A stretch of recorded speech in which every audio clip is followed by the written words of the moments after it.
Hello learner, welcome back to the channel. कैसे हो आप सभी? होप सो अच्छे होंगे। तो आज का हमारा रिवीजन का टॉपिक है पर्सनैलिटी। आज का हमारा टॉपिक सभी टीचिंग एग्ज़ाम के लिए जो है हेल्पफुल रहेगा। साथ ही साथ जो हमारा एचपीएससी पीजीटी कॉमर्स के रिगार्डिंग जो बच्चे प्रिपरेशन कर रहे हैं उनके सिलेबस का भी एक पार्ट है। तो शुरू करते हैं आज का हमारा टॉपिक। जो पर्सनैलिटी वर्ड है वो लैटिन लैंग्वेज के पर्सोना वर्ड से ड्राइव हुआ है, जिसका मीनिंग है mask, means fake face, means नकली चेहरा। पुराने टाइम में या आज भी जिनको नॉलेज नहीं है वो बोलते हैं कि जो पर्सनैलिटी है वो एक पर्सन की एक्सटर्नल अपीयरेंस है। मीन्स उसकी ड्रेसिंग सेंस क्या है, उसका बॉडी स्ट्रक्चर कैसा है, ठीक है, एसेट्रा, इन सब को पर्सनैलिटी में बताते हैं। बट पर्सनैलिटी इनसे एक वाइड टर्म।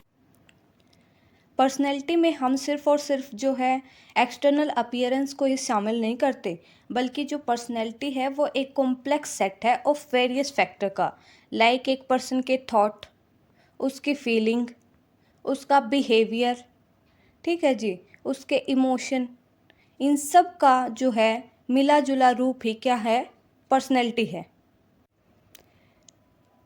पर्सनैलिटी का मीनिंग क्लियर हुआ होगा। अब हम बात करते हैं पर्सनैलिटी की डेफिनेशन की। फर्स्ट डेफिनेशन है according to Valentine, personality is the sum है किसका, इनेट एंड एक्वायर्ड डिस्पोजिशंस का। इनेट मीन्स जो उसे हेरिडिटी से मिले हैं, लाइक उसकी इंटेलिजेंसी, उसका बॉडी स्ट्रक्चर एसेट्रा। साथ ही साथ एक्वायर्ड मीन्स जो उसने एनवायरनमेंट में रहते हुए एक्वायर किए हैं, लाइक उसका बिहेवियर, उसका एटीट्यूड, ठीक है जी। तो जो हमारी पर्सनैलिटी है वो हेरिडिटी प्लस एनवायरनमेंट दोनों का ही सम है।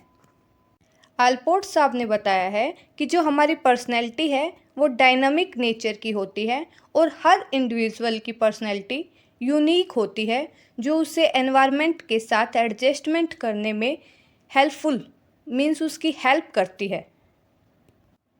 पर्सनैलिटी की करेक्टरिस्टिक्स के बारे में बात करें तो फर्स्ट वन है पर्सनैलिटी इज़ अ डायनामिक। अभी देखा था कि पर्सनैलिटी स्टैटिक नहीं है, पर्सनैलिटी डायनामिक होती है। जो एक पर्सन की पर्सनैलिटी है उस पर इंटरनल और एक्सटर्नल दोनों सिचुएशन का इफेक्ट पड़ता है, मीन्स एनवायरनमेंट का भी और हेरिडिटी का भी।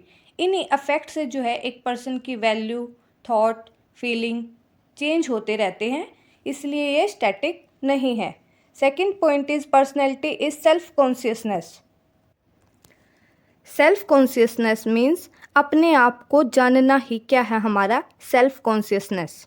छोटे बच्चे में जो है सेल्फ कॉन्शियसनेस की कमी पाई जाती है। एक पर्सन की अपने आप के बारे में क्या थिंकिंग है और साथ ही दूसरे के बारे में वो क्या सोचता है, ये सब उसकी पर्सनैलिटी पर बेस्ड होता है। थर्ड पॉइंट है यूनिकनेस, मीन्स हर पर्सन यूनिक होता है, हर पर्सन अलग होता है, चाहे वो ट्विंस ही क्यों ना हो। नेक्स्ट पॉइंट इज़ सोशिएबिलिटी, जो पर्सन है वो सोसाइटी का पार्ट होता है, ठीक है जी। तो एक गुड पर्सनैलिटी वाला पर्सन जो है समाज के साथ, सोसाइटी के साथ अच्छे रिलेशनशिप एस्टेब्लिश करेगा।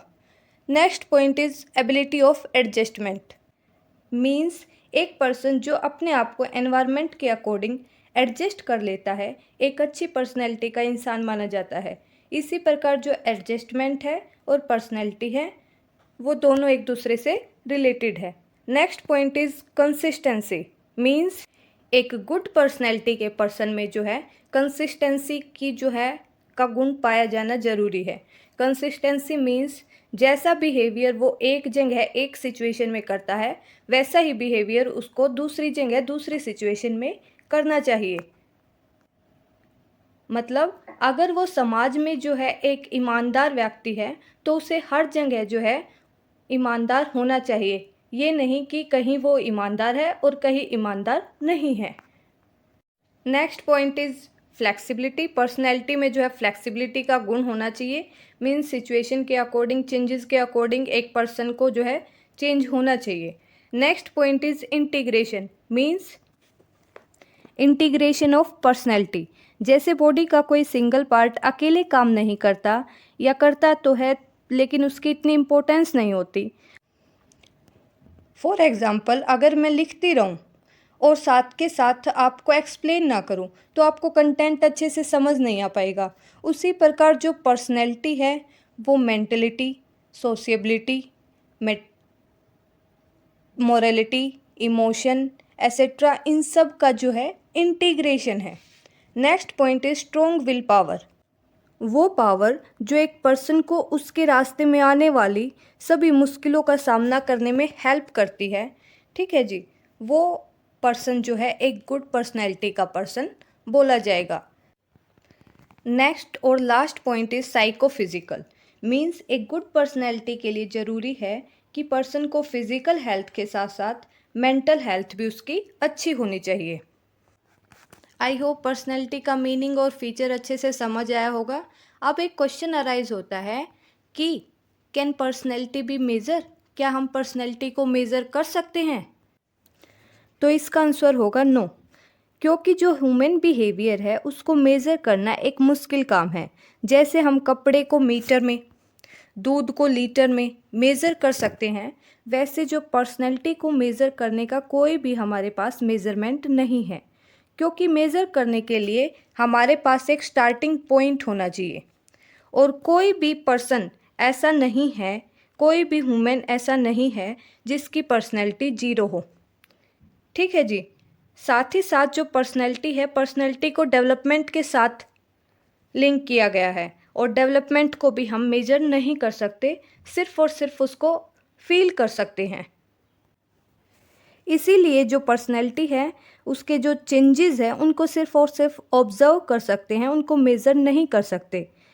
तो पर्सनैलिटी को मेज़र करने के 3 मेथड है। First one is subjective method, second one is objective method and third one is projective method. First method है subjective method. Measure the personality of only one person at a time. इसमें जो है एक person की personality को एक time पर measure किया जा सकता है। इस मेथड पे जो है ये बोला गया है कि जो ये मेथड है वो इनसाइड थ्योरी पर बेस्ड है। मीन्स इस मेथड में जो है एक पर्सन अपने बारे में सभी डायरेक्ट और इनडायरेक्ट इन्फॉर्मेशन अपने आप से देता है, जिस पर बेस्ड होकर ही उसकी पर्सनैलिटी के बारे में एस्टीमेट लगाया जाता है। कैसे कैसे एक पर्सन अपने बारे में इंफॉर्मेशन देता है, उसकी टेक्निक है। First one is autobiography, in which the individual right about his और हर ओन लाइफ। मीन्स जब एक पर्सन अपने पर अपनी कोई स्टोरी लिखता है तो उसे ऑटोबायोग्राफी बोलते हैं। इसमें एक पर्सन जो है अपनी सभी क्वालिटी को, इंटरेस्ट को, अचीवमेंट, एम, एक्सपीरियंस, उसकी लाइफ में आने वाली प्रॉब्लम, इन सब को मेंशन करता है। सेकंड टेक्निक है केस हिस्ट्री, जिसके प्रोपाउंडर है टाइडमैन साहब। Case history means a detail study of a person, group, situation etcetera over a period of time. Means इसमें एक पर्सन के सभी एस्पेक्ट को ध्यान में रखकर उसके बारे में इंफॉर्मेशन ली जाती है, और उसके बारे में उससे ना पूछकर उसके फ्रेंड्स से, उसके रिलेटिव से, उसकी फैमिली से पूछा जाता है। ठीक है जी। नेक्स्ट जो टेक्निक है वो है हमारी interview. It is a conversation where one participant ask question and other provide answer. इसमें 2 पर्सन होते हैं, एक क्वेश्चन करने वाला, सेकंड जो आंसर देने वाला होता है। ठीक है। नेक्स्ट टेक्निक इज़ क्वेश्चनियर, जिसके प्रोपाउंडर है सुकरात साहब। Is in an instrument composed of a series of questions designed to gather information about a certain topic। Means एक सर्टेन टॉपिक के रिगार्डिंग इंफॉर्मेशन लेने के लिए जो इन्वेस्टिगेटर है वो एक क्वेश्चन का सेट प्रिपेयर करता है, और जिससे उसे इंफॉर्मेशन चाहिए उनको फिल करने के लिए देता है। ठीक है। जिसके थ्रू जो इन्वेस्टिगेटर जो है इंफॉर्मेशन कलेक्ट करता है और एक पर्सन की पर्सनैलिटी के बारे में एस्टीमेट लगाता है। नेक्स्ट मेथड है objective method. We measure the personality of the entire group of at a time. इस मेथड में क्या है, इसमें ये देखा जाता है कि एक पर्सन रियल सिचुएशन में, रियल लाइफ में किसी पर्टिकुलर पॉइंट पर कैसा बिहेव करता है। ठीक है। Next method is observation method. इसमें क्या है, एक पर्सन की पर्सनैलिटी का पता लगाने के लिए हम कंट्रोल वे से, मीन्स जिसमें उसको पता होता है कि उसको ऑब्जर्व किया जा रहा है। सेकंड इज़ अनकंट्रोल वे से, जिसमें उसको पता नहीं होता कि उसको ऑब्जर्व किया जा रहा है, के थ्रू हम ऑब्जर्वेशन के थ्रू उसके इंफॉर्मेशन कलेक्ट करते हैं उसके बारे में और उसकी पर्सनैलिटी का एस्टिमेट लगाते हैं। In this method we observe participant in a contained environment such as laboratory, group discussion, playground etcetera. Next type है रेटिंग स्केल। इसके प्रोपाउंडर है Francis Galton. In this personality is assessed by taking 3 और 5 points as the basis. Means इसमें जो है एक person की किसी पर्टिकुलर पॉइंट पर उसके किसी पर्टिकुलर फीचर का पता लगाने के लिए एक स्केल तैयार किया जाता है, जिसमें उससे ना पूछकर उसके रिलेटिव से, उसके फ्रेंड्स से, इनसे पूछा जाता है कि क्या इस पर्सन में ये पर्टिकुलर गुण है या नहीं। इसकी सबसे बड़ी डिमेरिट यही है कि अगर कोई उसके फेवर में है तो उसको अच्छी रेट देगा, लेकिन अगर कोई उसके अगेंस्ट है तो वो उसको अच्छी रेटिंग नहीं देगा। नेक्स्ट मेथड है सिचुएशनल टेस्ट। इसमें क्या किया जाता है कि एक पर्टिकुलर सिचुएशन में एक पर्सन को रखा जाता है और देखा जाता है कि उस पर्टिकुलर सिचुएशन में वो कैसा बिहेव करता है, जिसके थ्रू हम उसकी पर्सनैलिटी को टेस्ट करते हैं। इसके बाद है सोशियोमेट्रिक टेस्ट, जिसके प्रोपाउंडर है J.L. Moreno. Is a study of interpersonal relationship between people in a group. Means society के बीच, ग्रुप के बीच एक पर्सन कैसे बिहेव करता है। थर्ड पॉइंट है प्रोजेक्टिव मेथड। प्रोजेक्टिव मेथड में क्या है, projective techniques are indirect techniques which are use to access unconscious mind and feelings. यहाँ माइंड आएगा, सॉरी। मीन्स प्रोजेक्टिव का मीनिंग है अपने जो अनकॉन्शियस माइंड में जो विशेज़ हैं, जो इच्छाएं हैं, जो थॉट हैं, जो इमोशन है, फियर है, वो किसी भी एक्सटर्नल ऑब्जेक्ट से लिंक करके, मीन्स उसको किसी भी एक्सटर्नल पर्सन से, एक्सटर्नल ऑब्जेक्ट से लिंक किया जाता है। इससे एक पर्सन के एस्पेक्ट का ही नहीं बल्कि कंप्लीट पर्सन की पर्सनैलिटी को समझने की कोशिश की जाती है। प्रोजेक्टिव मेथड में जिन टेस्ट का यूज़ करते हैं उनमें फर्स्ट टेस्ट है द रोरशाह इंक ब्लॉट टेस्ट। इसके प्रोपाउंडर हरमन रोरशाह हैं। इस टेस्ट के मेन पॉइंट को देखेंगे जो पेपर के पॉइंट ऑफ व्यू से इम्पोर्टेंट है। ठीक है जी। इस टेस्ट में जो है 10 इंक ब्लॉट का यूज़ किया गया, जिसमें 5 तो ब्लैक और वाइट कलर के थे, 2 रेड कलर के थे और 3 पोस्टल कलर के थे, जिसमें जो ब्लॉट का डिज़ाइन था वो सिमेट्रिकल था। ठीक है, सिमेट्रिकल मीन्स इस टाइप का। ठीक है। नेक्स्ट इसका साइज़ जो है 7x10 था। इस जो टेस्ट में है जो कार्ड यूज़ किए गए थे उसके 2 फेज थे। First one is performance proper, second is inquiry. Next test देखें। नेक्स्ट टेस्ट है द थीमेटिक एप्रिसिएशन टेस्ट, जिसके प्रोपाउंडर है मॉर्गन एंड मुर्रे साहब। इसके पॉइंट देखें तो ये जो है मोर स्ट्रक्चर टेस्ट है इंक ब्लॉट टेस्ट से। ठीक है। नेक्स्ट इसमें जो है 30+1 कार्ड को यूज़ किया गया। जो 30 कार्ड थे वो black and white picture show करते थे और 1 कार्ड ब्लैक कार्ड था। नेक्स्ट और थर्ड टेस्ट है Rosenzweig picture frustration study, means PF study, जिसके प्रोपाउंडर रोसेंज्विंग थे, जो कि इंडिया में अगर इसका वर्जन जिन्होंने डेवलप किया थे वो थे हमारे उदय पारीक जी। इसमें जो है 24 कार्टून पिक्चर को यूज़ किया गया। इस टेस्ट में क्या था, टू डिटरमाइन द कैरेक्टरिस्टिक्स और typical reaction pattern in potentially frustrating situation. ठीक है जी। मीन्स एक फ्रस्ट्रेटिंग सिचुएशन में एक पर्सन कैसा बिहेव करता है, इन पिक्चर के थ्रू उसके बिहेवियर का पता लगाया। नेक्स्ट है sentence completion test.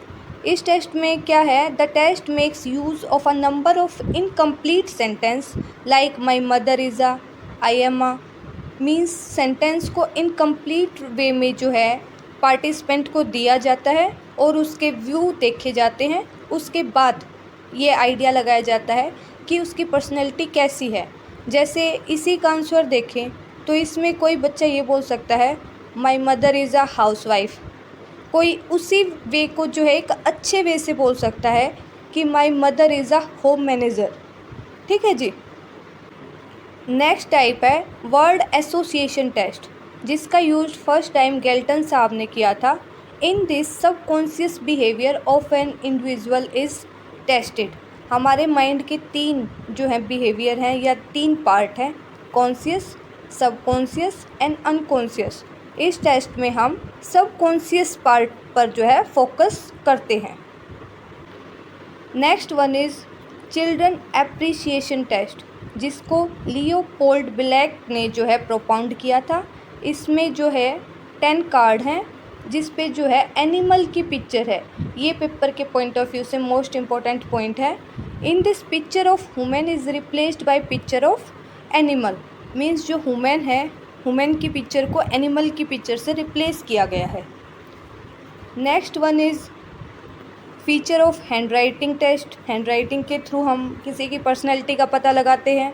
Next is story telling and story completion test, जैसे कि जो सेंटेंस कंप्लीशन टेस्ट था वैसे ही। Next is free association test, means एक टॉपिक दे दिया जाता है कि इस पर आप अपने पॉइंट लिखो। आई होप आपको सभी मेथड अच्छे से क्लियर हुए होंगे।